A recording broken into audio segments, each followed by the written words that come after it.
Welcome back to my channel Millennial Insight Media. Pada kesempatan kali ini saya akan merespon situasi kebangsaan atau problem-problem kebangsaan kenegaraan yang terjadi pada akhir-akhir ini.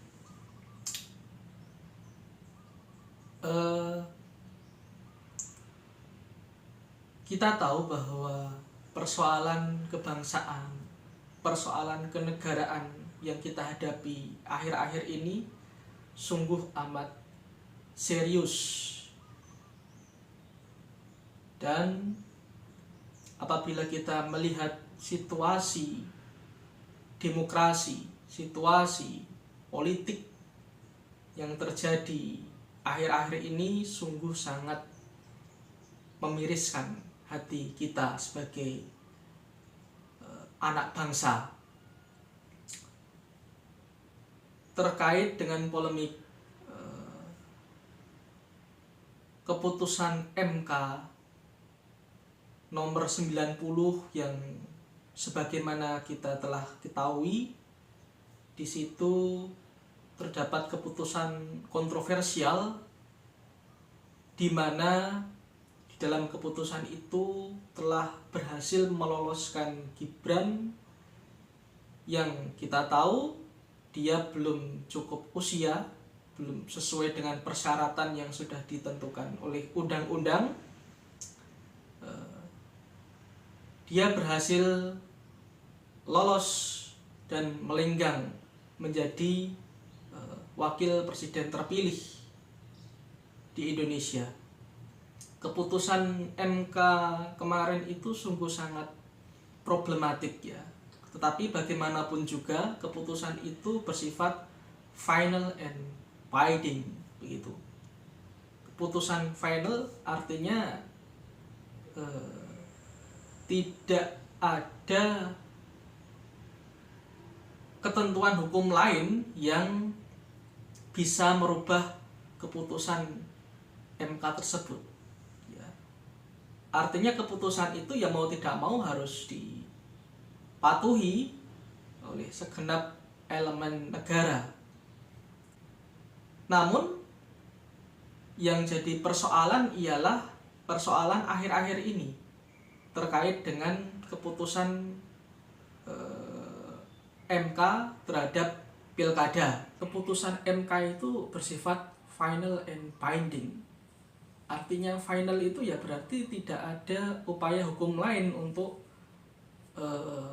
menganulir apa yang sudah ditetapkan oleh MK dan memiliki status hukum yang tetap begitu. Nah, itu yang dimaksud final dan mengikat. Mengikat berarti ya semua apa yang sudah diputuskan oleh MK itu ya harus ditaati, baik oleh presiden, lembaga dan lembaga-lembaga negara yang lain begitu. Jadi tidak ada ruang untuk membantah apalagi menganulir keputusan yang sudah ditetapkan oleh MK karena sifatnya yang final and binding itu tadi.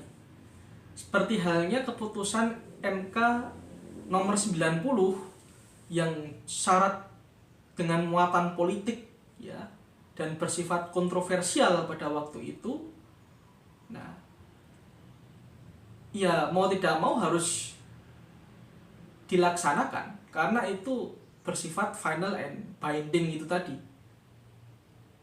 Sehingga dengan keputusan 90 itu bisa meloloskan Gibran yang tentunya kita tahu pada waktu itu belum memenuhi syarat usia untuk mencalonkan diri sebagai calon wakil presiden.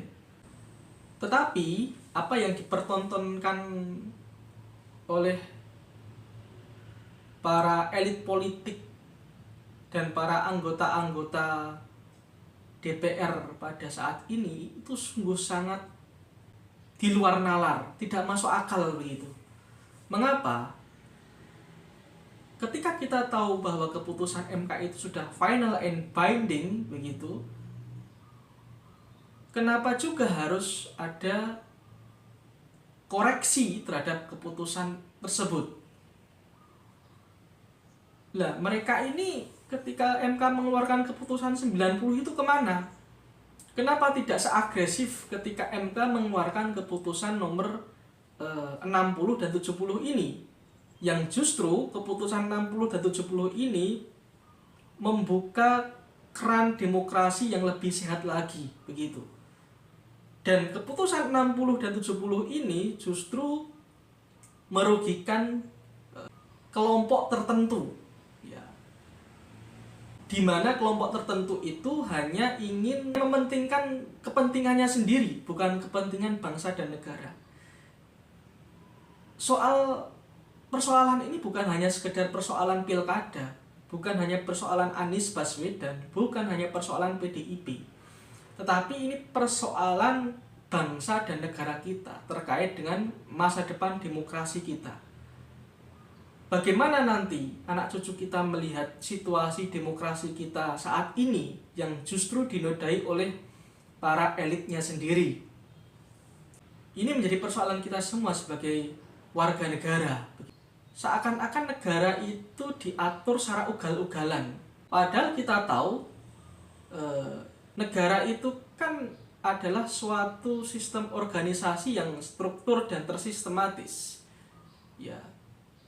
Apalagi negara kita adalah negara hukum. Ya tentunya asas hukum, prinsip-prinsip hukum itu harus kita kedepankan.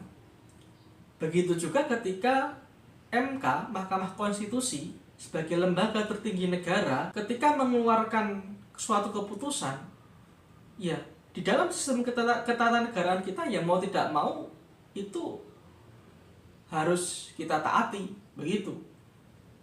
Karena ini kalau modelnya seperti saat ini, ya maka sistem ketatanegaraan kita itu akan runtuh, begitu. Membuat sistem negara kita yang sudah tertata dengan rapi justru berantakan oleh oknum-oknum tertentu. Yang jadi persoalan ialah mengapa dari 200 juta lebih penduduk Indonesia itu hanya kalah dengan kepentingan saat golongan tertentu, kelompok tertentu, begitu.